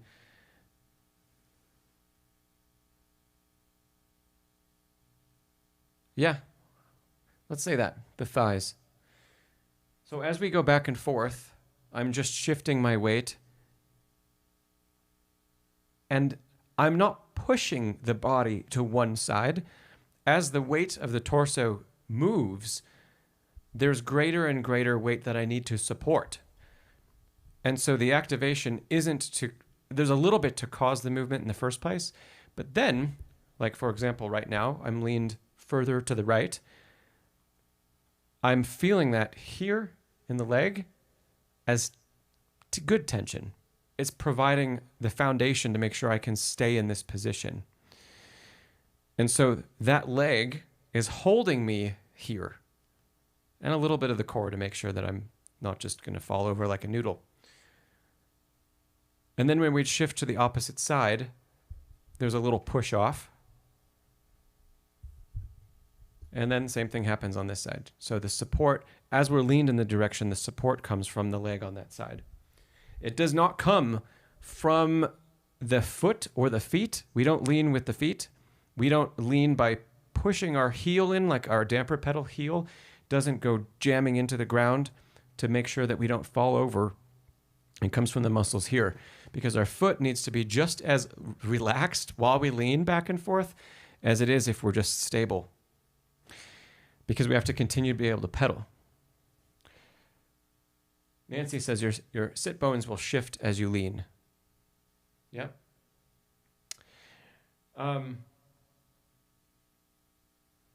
Good.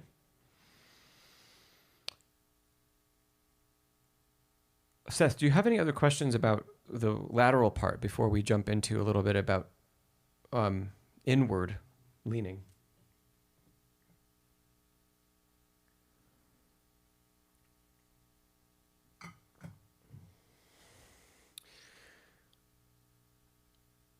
That's a great question that you had, because I think I've taught people about leaning, but I've never talked about where it comes from, or I've never talked about what it feels like. So, yeah. So Seth, you just said, I heard someone say that if you lean right, you also want to lean in a little bit. That's not necessarily true, I don't think. It could be, but it doesn't have to be. They said it was like a V shape from the center. Okay, so when you lean right or left, you also lean in? Well, let's experiment.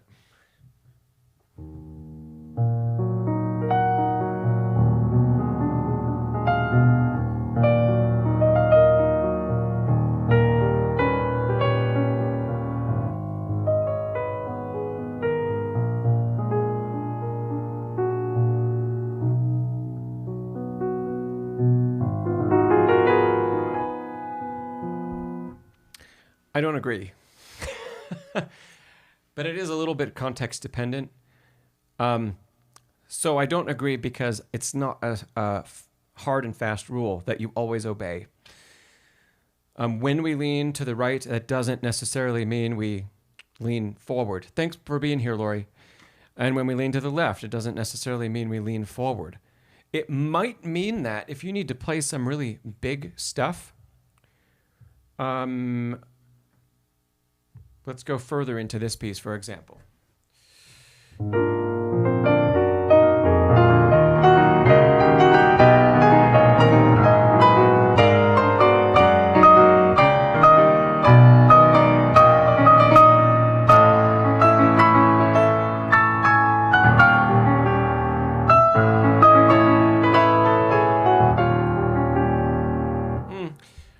I tend to lean in when I want more power, when I want more control over the power.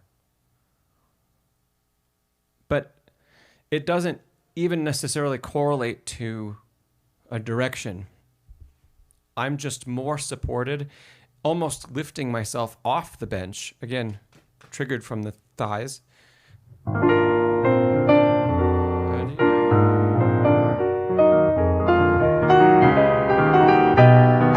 Etc. Yeah. So I'm pushing myself off the bench and in for that extra added intensity when I need it. But it does not correlate with when I go left, I lean in, or when I go right, I lean in. There are some times, and you've seen this, as I play, especially something more lyrical.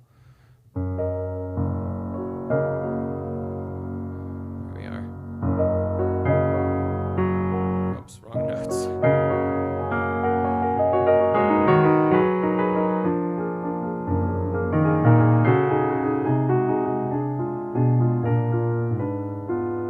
So that was a lean in more for expression than for anything else. It just felt like the appropriate movement to make to help round the phrase off. But there was a lot of leaning back throughout the phrase, even though I was leaned to the left as well. I don't think there's other than if we need more power, which we can get by lifting ourselves up a little bit, and lifting up pushes the torso forward. I don't think that there's any other technical reason to lean forward. I think it can be dictated by how are you using the rest of the playing mechanism to achieve the sound you want. And sometimes that is just as much of a psychological thing as it is a physical thing.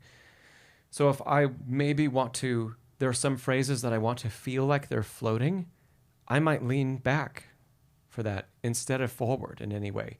Even though back is less supported, I'll lean back because I want to feel what the music is doing, and I want to express that with my body because it helps me stay connected to the music and to the sound. And so that's not for a technical reason. Maybe it is in the fact that the way I'm going to strike the notes inherently changes because of the position of my torso. Whereas if I leaned in for that,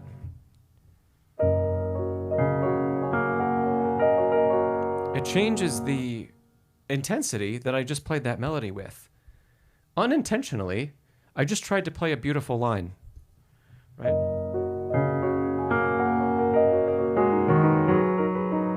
And if I lean back,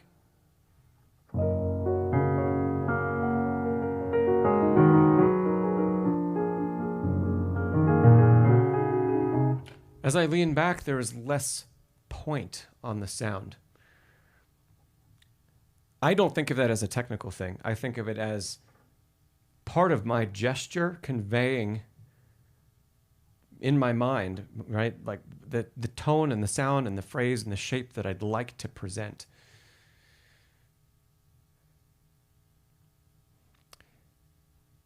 Okay, Seth, do you have any follow-ups about any of that?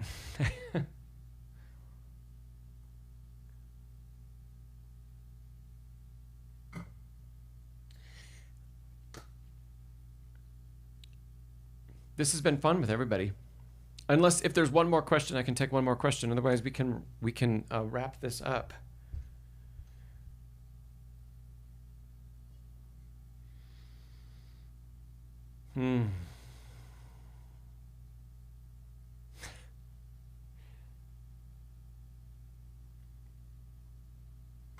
Seth, your follow-up is, how do you make sure not to lean when you don't need to? Ask yourself some questions. Do you find yourself needing to, using the lateral leaning, do you find yourself needing to lean back and forth really quickly a lot over the course of a bar or a phrase? If you do, it's probably excessive. We shouldn't be going back and forth and back and forth and back and forth. We should be finding something that's a better compromise for the position of the two hands or the two arms. Not everything can always be in perfect alignment. So we want to choose what's most important to maintain that. In the beginning of the Rachmaninoff I was playing, for example, I start leaned more to the left because I really want to be sure that I activate that octave quietly with utmost control. And then I let things relax a little bit. When the melody comes in, there's a greater lean to the right for the first note. And if I show you that alignment, right hand, right arm is very perpendicular or behind the note. And then there's a little lean to the left, but not as far. Now, depending on the trouble that I might have as I'm playing this or performing this, or what the instrument's doing to me or helping me with, I might prioritize leaning for the left or leaning for the right. If I find that I'm having no trouble at all controlling those octaves at the lowest part of the equation here, even being out of alignment like this, I'll give priority then to the right hand because that's the melody and I really want to control that.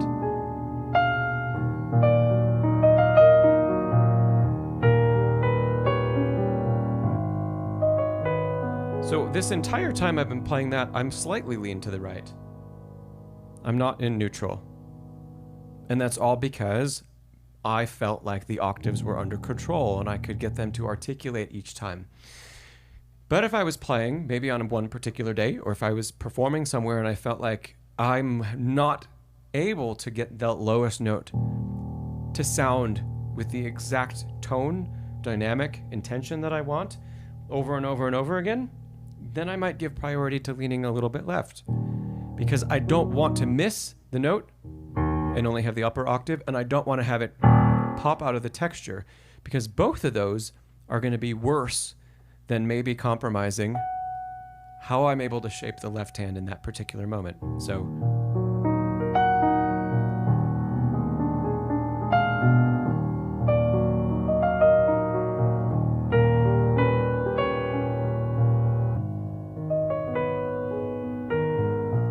there I was leaning the opposite direction for the same phrase, but for a different reason. But even though there was a lot of, in that case, there was a lot of back and forth in the left hand, I wasn't going back and forth with my torso and just continuing to follow and try to put every note of the left hand into that perfect alignment. If I did, I would be swaying all over the place for that arpeggio. So I'm trying to find the compromise that works best in the moment on the instrument I'm playing. And maybe that might change from day to day as you practice and as you're working on on a particular passage or on a particular piece. You might find one day you need to lean in a different direction than you did yesterday for that added control. And I'd say that's a good thing, because if you recognize that, then you're aware of what's not speaking or not articulating the way you want, and we can make a different choice in that moment to support it better, rather than saying, well, it's not how I've been practicing it.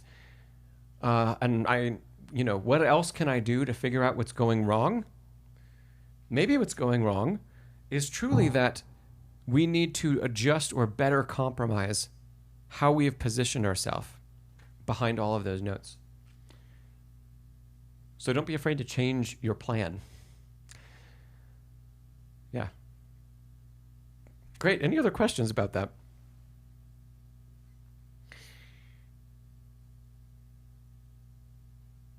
Yeah. Seth, it would be great to see you sometime, play something, and we could talk about it. A lot of times when I'm teaching privately, I talk about leaning when I especially see the hand being really out of position, or someone who's had a previous teacher that's told them you have to be perfectly straight and we have to maintain that posture, and the hands move around us and they're not allowing themselves to be free. It's very similar to what we talked about early in the stream. And then we have a hand that crosses in front of the body and it's way out of position. Then we need to talk about leaning.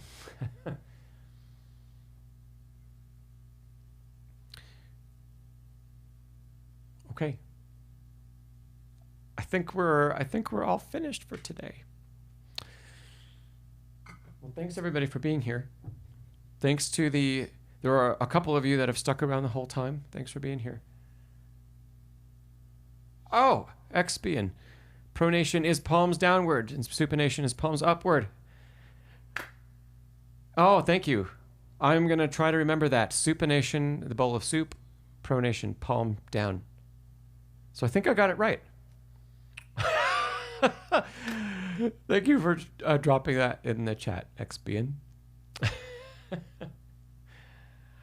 Yeah, absolutely. My pleasure. Seth, thanks for being here, Nancy. Carlos, thanks for sticking around the whole time, Carlos.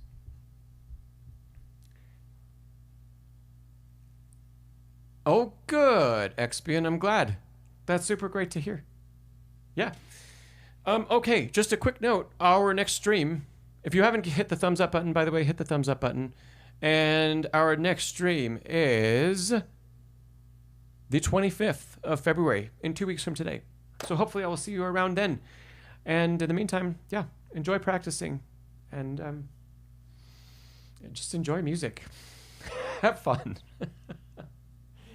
Well, Alicia, thanks. Alicia said, don't forget to plug my great community. There's a link down below to my Next Level Pianist Academy community.